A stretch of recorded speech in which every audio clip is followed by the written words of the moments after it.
Video like जरूर कर लीजिए और ऐसे वीडियो लगातार फ्री में पाने के लिए चैनल को तुरंत सब्सक्राइब कर लीजिए और बेल आइकन को जरूर टैप कर लीजिए ताकि आगे भी सारे वीडियो आपको मिलते रहे। यूट्यूब में फॉलो करते हैं तो प्लीज ये वाला फ्री टेलीग्राम चैनल जरूर ज्वाइन कर लीजिएगा। सारे नोटिफिकेशन सारे अपडेट यहीं पे आते हैं, ध्यान रखिएगा। सारे क्वेश्चन अटेम्प्ट करिए और स्कोर अपना तुरंत कमेंट करके बताइए कितने सही हो रहे हैं कितने गलत हो रहे हैं, जल्दी से कमेंट करके बताइए। नमस्कार साथियों, स्वागत है आपका ऑनलाइन एग्जाम प्रिपरेशन पर which is the part of study for civil services.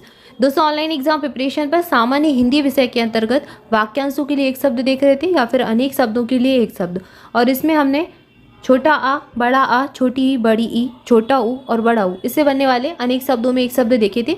आज उसके आगे देखेंगे, वर्णमाला की क्रम के अनुसार देख रहे हैं और पूरा डिटेल में पढ़ रहे हैं इस टॉपिक को। तो यहाँ पर हमने देखा था जिसका जन्म गर्मी में हुआ हो उसको उसमच कहते हैं।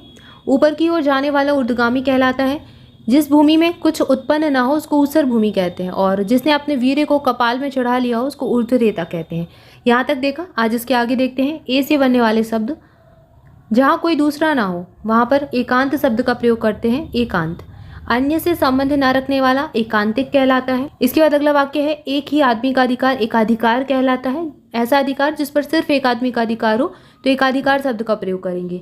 जिसका संबंध किसी एक देश से हो उसको एक देशीय कहेंगे। जिसका चित्त एक ही विषय में लगा हो उसको एकाग्रचित्त कहते हैं। यानी कि चित्त अर्थात मन, हृदय। चित्त हृदय के लिए प्रयोग में लाते हैं, तो जिसका हृदय या फिर जिसका मन एक ही विषय में लगा हो उसको एकाग्रचित्त कहते हैं। मास के किसी पक्ष की 11वीं तिथि को एकादशी कहते हैं। एकादशी, एकादश अर्थात 11 को संस्कृत में एकादश कहते हैं, और तिथि यानी एकादशी। इसके बाद अगला वाक्य है, जो दिन में एक बार भोजन करता हो उसको एक भुक्त कहते हैं। एक भुक्त, एक अर्थात एक बार और भुक्त यानी भोजन करना। एक बार भोजन करना एक भुक्त कहलाता है। इसके बाद अगला वाक्य है, एक बार में दिया हुआ एक मुस्त कहते हैं। कोई भी जैसे कि आप किसी को कोई राशि देते हैं या फिर आपने कहीं से कोई उधार लिया है और आप उसको चुकाते हैं तो आप कहते हैं एक मुस्त राशि, एक बार में ही उधार को चुकाना। तो एक बार में दिया हुआ धन एक मुस्त, या फिर एक बार में दी हुई कोई भी वस्तु उसको एक मुस्त कहते हैं। तो यहाँ पर ए से बनने वाले शब्द देखें। एक वाक्य और है, किसी एक पक्ष से संबंध रखने वाला एक पक्षीय कहलाएगा। अब ए से बनने वाले शब्द, ए और ए के ऊपर ए की मात्रा, इसको देखेंगे। जो अपनी इच्छा पर निर्भर हो उसको ऐच्छिक कहते हैं। इंद्र का सफ़ेद हाथी उसको एरावत कहते हैं, एरावत। इतिहास से संबंधित ऐतिहासिक होता है। इस लोक से संबंध रखने वाला एह लौकिक कहलाता है। लौकिक यानी लोक, और इस लोक से यानी एह लौकिक या फिर ऐहिक। इंद्रियों से संबंधित ऐन्द्रिय कहलाता है। और विश्व के देशों की खेल प्रतियोगिताएं इसको ओलंपिक कहते हैं। तो यहाँ पर ये ओ वाला शब्द आ गया, ओ वाला। इसके बाद अगला जो वर्ण है वो है औ। औ से बनने वाले शब्द देखेंगे। सबसे पहला वाक्य है, उपचार या फिर ऊपरी दिखावे के रूप में होने वाला उसको औपचारिक कहते हैं। जिसका उपनिषद से संबंध हो उसको औपनिषद कहते हैं। तो यहाँ पर औपनिषदिक प्रयोग किया गया है। तो यहाँ पर याद रखना है, औ की मात्रा आती है, औपनिषदिक नहीं होता है, औ होता है यहाँ पर। तो ये चीज़ ध्यान रखें।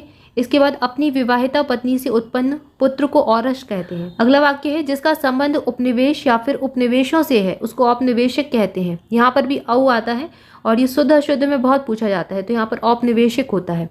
इसके बाद अगला वाक्य है, जिसका संबंध उपन्यास से हो उसको औपन्यासिक कहेंगे। जो सब कुछ उदारता से देना जानता है उसके लिए औदार्य दाता शब्द का प्रयोग करते हैं। तो यहाँ पर हमने देखा ए से बनने वाले शब्द, आई से बनने वाले शब्द, ओ से बनने वाले शब्द और औ से बनने वाले शब्द। तो यहाँ पर हमारे जो स्वर होते हैं वर्णमाला की वो सारे कंप्लीट हो गए। तो हमने छोटा आ, बड़ा आ से लेकर जितने भी 11 स्वर होते हैं हिंदी वर्णमाला में, स्वरों से बनने वाले सारे अनेक शब्दों में एक शब्द देख लिए। इसके बाद व्यंजन से बनने वाले शब्द देखेंगे, अगले वीडियो में शुरुआत करेंगे। तब तक के लिए आप सभी ऑनलाइन एग्जाम प्रिपरेशन के साथ जुड़े रहें। चैनल को सब्सक्राइब कर लें, वीडियो को लाइक कर लें, अपने दोस्तों के साथ शेयर करें। Thank you for watching this video. दोस्तों, अगर आप हमारे कोई पेड बैचेज या फिर कोई पेड PDF लेना चाहते हैं तो डिस्क्रिप्शन में दिए गए नंबर्स पर कॉल करके जानकारी ले सकते हैं। इसके अलावा आप किसी भी एग्जाम के लिए अगर प्रैक्टिस क्विज लगाना चाहते हैं तो स्टडी फॉर सिविल सर्विसेज के फ्री क्विज चैनल को लाइक कर सकते हैं, फॉलो कर सकते हैं। टेलीग्राम चैनल है स्टडी फॉर सिविल सर्विसेज का, उसकी लिंक डिस्क्रिप्शन में दी गई है। क्विज वाला चैनल है और यहाँ पर हर एक एग्जाम के लिए प्रैक्टिस क्विज लगवाए जाते हैं, लगातार लगवाए जाते हैं और पर डे लगवाए जाते हैं। तो इसको जरूर ज्वाइन कर लें, ये आपकी किसी भी एग्जाम के लिए बहुत बेनिफिशियल रहेगा। चाहे आप RO की तैयारी कर रहे हो, चाहे आप ARO की कर रहे हो, आपको BDO का एग्जाम देना हो, आपको पैट का एग्जाम देना हो, आपको जूनियर असिस्टेंट का एग्जाम देना हो, या फिर आपको BEO UPPSC किसी भी एग्जाम को आपको देना है तो उसके लिए आप प्रैक्टिस क्विज लगा सकते हैं और बिल्कुल फ्री है। तो उसको जाकर जल्दी से ज्वाइन कर लीजिए, लिंक डिस्क्रिप्शन में दी गई है। Thank you for watching this video. मिलेगी नेक्स्ट वीडियो में। Thank you so much.